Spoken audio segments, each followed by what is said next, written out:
Welcome back to the channel guys. ಇನ್ನೊಂದು ಹೊಸ ವಿಡಿಯೋಗೆ ನಿಮಗೆ ಸ್ವಾಗತ. ಇಂದು ನಾವು ತುಳಸಿ ಎನ್ನುವ ಆಲ್ಬಮ್ ಸಾಂಗ್ ಬಗ್ಗೆ ರಿವ್ಯೂ ಕೊಡ್ತಾ ಇದ್ದೀವಿ. ತುಳಸಿ ಎನ್ನುವ ಆಲ್ಬಮ್ ಸಾಂಗ್ ಇದೇ ಡಿಸೆಂಬರ್ 15ರಂದು ರಿಲೀಸ್ ಆಗಿದೆ. ಈ ಹಾಡಿನ ನಿರ್ದೇಶಕರು ಸುಮೇಧ್ ಕೆ.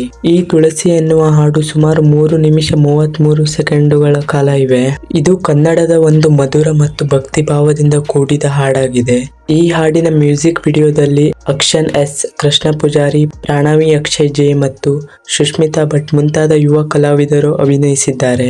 ಅವರ ನೈಸರ್ಗಿಕ ಅಭಿನಯದ ಮತ್ತು ಭಾವ ಪ್ರಕಟಣೆ ಹಾಡಿನ ಅರ್ಥವನ್ನು ಇನ್ನಷ್ಟು ಗಾಢವಾಗಿಸುತ್ತದೆ. ಹಾಡನ್ನು ಸುಮೇಧ್ ಕೆ ಅವರು ಸ್ವತಃ ಹಾಡಿ ಸಂಗೀತ ಸಂಯೋಜನೆ ಮಾಡಿದ್ದು, ಅವರ ಸ್ವಚ್ಛ ಮತ್ತು ಮೃದು ಧ್ವನಿ ಹಾಡಿನ ಭಾವನೆಯನ್ನು ಕೇಳುವವರ ಹೃದಯ ತಲುಪಿಸುತ್ತದೆ. ಜೊತೆಗೆ ಸುಮಂತ್ ಶ್ರೀಧರ್ ಅವರ ಫ್ಲೂಟ್ ವಾದನ ಹಾಡಿಗೆ ವಿಶಿಷ್ಟ ಮಧುರತೆಯನ್ನು ನೀಡುತ್ತದೆ ಮತ್ತು ಶಾಂತಿಯ ಅನುಭವವನ್ನು ಉಂಟು ಮಾಡುತ್ತದೆ.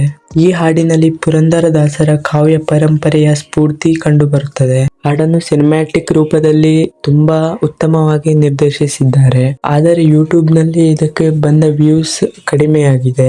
3 ದಿನದಲ್ಲಿ ಕೇವಲ 3 ಲಕ್ಷ ವೀಕ್ಷಣೆಯನ್ನು ಪಡೆದಿತ್ತು. ಈಗ ಸುಮಾರು 10 ಲಕ್ಷಕ್ಕಿಂತಲೂ ಹೆಚ್ಚು ವೀಕ್ಷಣೆಯನ್ನು ಪಡೆದಿದೆ. ಇಂತಹ ಇನ್ನಷ್ಟು ಹಾಡು ಬರಬೇಕು ಎಂದು ನಾನು ಆಶಿಸುತ್ತೇನೆ. ಮೇಕಿಂಗ್ ಮಾತ್ರ ಉತ್ತಮವಾಗಿ ಮಾಡಿದ್ದಾರೆ. ಒಳ್ಳೆಯ ಆಲ್ಬಮ್ ಸಾಂಗ್ಗೆ ಬಂದಿರೋ ವ್ಯೂಸ್ ನೋಡಿದರೆ ಇದು ಕಡಿಮೆಯೇ. ಇದಕ್ಕೆ ಮತ್ತು ಹೆಚ್ಚಿನ ಪ್ರೋತ್ಸಾಹ ನೀಡಬಹುದಾಗಿತ್ತು ಎಂದು ಅನಿಸುತ್ತದೆ. ಇಷ್ಟು ಉತ್ತಮವಾಗಿ ಅವರು ನೀಡಿರುವ ಹಾಡಿಗೆ ನಾವು ನೀಡುವ ಕೃತಜ್ಞತೆ ಸ್ವಲ್ಪ ಕಡಿಮೆಯಾಗಿತ್ತು ಎಂದು ಅನಿಸುತ್ತದೆ. ಏನೇ ಆಗಲಿ, ಆದರೆ ಸಾಂಗ್ ಮಾತ್ರ ಸೂಪರ್ ಆಗಿದೆ ಮತ್ತು ಮೇಕಿಂಗು ಸೂಪರ್ ಆಗಿದೆ.